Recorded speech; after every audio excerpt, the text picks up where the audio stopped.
Hi, Danielle from Design in Words back, and I am here to help you connect by writing from the heart. It occurred to me after my last couple of tutorials that we hadn't actually gone back to the basics of how to do hand lettering. So I thought today what we'll do is we'll just grab a pencil, maybe some markers if you have them on hand. If you have a ruler, that'd be great. You can make some guidelines. Or if you sign up to my newsletter, you can grab yourself some downloadable guidelines. I'll make those available tomorrow once I get my tech head back on. But I'm just gonna go through some really basics on how to make your hand lettering look awesome. And this is great for the whole family. You can use printing, you can use cursive, any which way, the principles are the same. So I'm gonna flip over to the page view and you can follow along. Okay, so we're gonna get started. And what I've got to use is a pencil, one of my Write from the Heart pencils here, a ruler, some blank paper, and I also have my guideline sheets, which as I mentioned before, I'm going to leave available to you as a download via the YouTube page if you're watching this on YouTube or on my newsletter. So feel free to stay tuned for that. I'll get that up and running tomorrow. But if you don't have these guidelines printed off, what you can do is you see here, I've just drawn out some really simple guidelines. Don't worry too much about the spacing. Just try and make them as parallel as you can. Do your best. Mine are always a little bit wonky. So this, as I mentioned, can be done with handwriting, printing, you name it, block lettering, totally up to you. The principles are the same. So this is great, especially if you are working with your kids right now, that it doesn't matter if you don't know how to cursive write. Don't worry about it. We can make your lettering look great.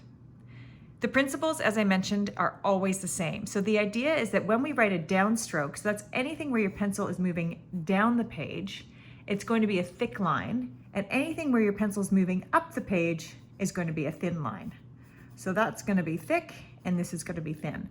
So in the instance of a lowercase h, I'm just going to zoom in here so you can see a little bit better. That is a downstroke going down, and then an upstroke for the bottom of the H and a downstroke going down here. So if I was going to make this into a hand lettered H, what I'd do is I'd draw the basic shape of my H, and then I'd make this a little bit thicker. And the idea then is that we have thicks and thins. So calligraphy comes from the Greek and it means beautiful writing. So when we do this, we create a rhythm and a thickness and thinness that makes the letters quite exciting. So let's take a U, for example, a lowercase u. We have a downstroke, then we have an upstroke, and then we have a downstroke. So where do you think the thickness is going to be? You're right. You're going to start here. You're going to make this one thick. You always want to leave these parts, the round parts here and here, you want to leave them nice and thin. And then you can make this one a little bit thicker too. There we go. Now in the case of a T, this is a question I get asked a lot. A T has a downstroke, the lowercase t, and then a cross stroke. Cross strokes, are they thin or are they thick? What do you think? Cross strokes are always thin. You never ever want to have two thick strokes crossing each other. So you don't want this to happen. That looks terrible. So nice shape of your downstroke, and then a thin cross stroke. Now, if we're going to go into some capital letters, I'll do those over here actually. If we're going to do an A, we have a thin upstroke and a thick downstroke. So you can thicken that one up right there. And with your cross stroke, again, nice and light. But you can also do something a little bit fancy and make it a little bit more fun there. B, again, just make the shape of your letter as it is, and then go back and think where you put your downstrokes. So I've got a thick downstroke here. This is a cross stroke, so it's pretty thin. Then I've got my thicker part on my downstroke here and a thick part of the downstroke here. And these are the guidelines. You can always play around. You can make things, as I said, I made this one a little bit thicker here. I can make it a little bit thicker there, but essentially you want anything that's a downstroke to be about 1.5 to 2 times thicker than your upstrokes. It's really simple. What I do when I'm writing, especially when I'm doing cursive writing, let's see, what will I write? I'll write, I don't know, book. So I'm going to write the word in cursive.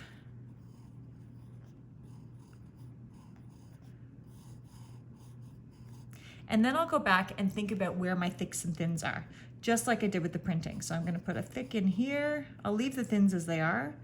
I'll just thicken up these sections. So again, your downstroke here is with your O, downstroke here with your O, downstroke for your K, a little thicker there, downstroke there.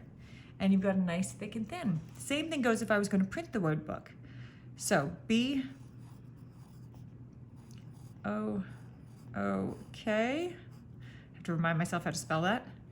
Nice thick stroke here, thick in here, thick in here. I kind of messed up that bottom though, that's okay. Thick there, thick there. Remember with an O stroke, anything round, you are coming down one side and up the other. So this part's going to be thick and this part's an upstroke, so it's going to be thin. And then K. Now this one I consider a cross stroke, so I leave it thin and then I make that one a little bit thicker. So there we go. It's really, really simple. These principles, as I mentioned, are exactly the same whether you're doing printing or whether you're doing cursive. When you are doing hand lettering, it's a nice idea to give yourself a little bit of extra space between the letters. I'll use some colors now so you can see what that looks like, and I'll just go onto this sheet here. So I'll grab purple.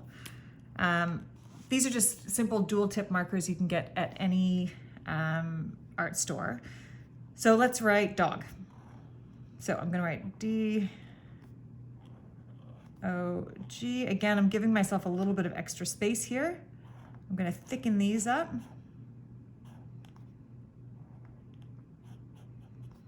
Your downstroke is just on the one side, down on the G. And then again, that's an upstroke, so make sure that one's nice and light. Now, if you want to get really fancy, you can add some serifs on the side of these, make them look a little bit more exciting. Or if we're going to write dog in cursive, we'll do the same thing.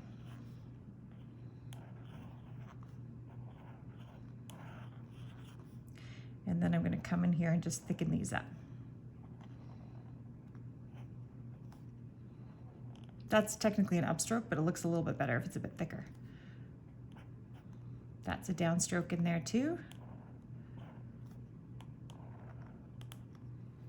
And there you have it. Super, super simple hand lettering, super easy for anyone in the whole family to do.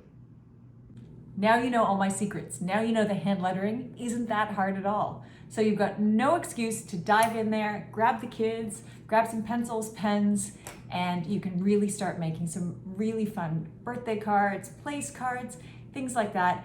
Really simple. Just remember, thick on the downstroke, thin on the upstroke. If you have any questions at all, feel free to send me a DM.